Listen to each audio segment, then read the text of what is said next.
ఏం బాబు? అమ్మ చెప్పింది 2 రైస్ గిన్నెలు కావాలంట, ఇంటికి బంధువులు వచ్చినారు. అవునా, ఉండు ఇప్పుడే తెచ్చిస్తా. Thanks uncle. A few moments later. అయ్యా, నేను ఇచ్చిండేది 2 బాబు.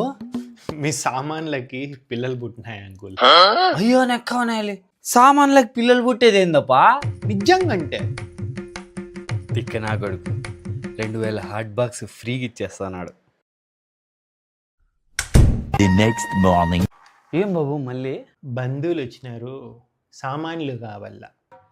లాస్ట్ టైం 2 ఇస్తే 4 పట్టుకొచ్చినాడు కదా, ఈసారి ఎక్కువ ఇస్తా. ఎన్ని పట్టుకొస్తాడో చూద్దాం. నువ్వు ఉండు, వస్తానా. 2 కదా? అవన్యూ. Okay okay.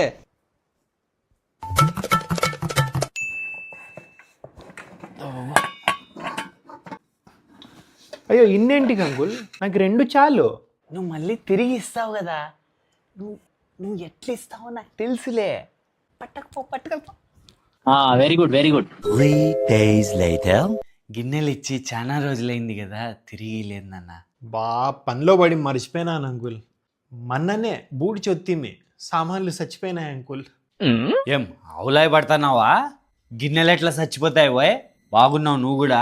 సామాన్లు పిల్లలు పుట్టినాయంటే నమ్మినోనివి, అదే సామాన్లు చచ్చిపోయినాయంటే నమ్మవా?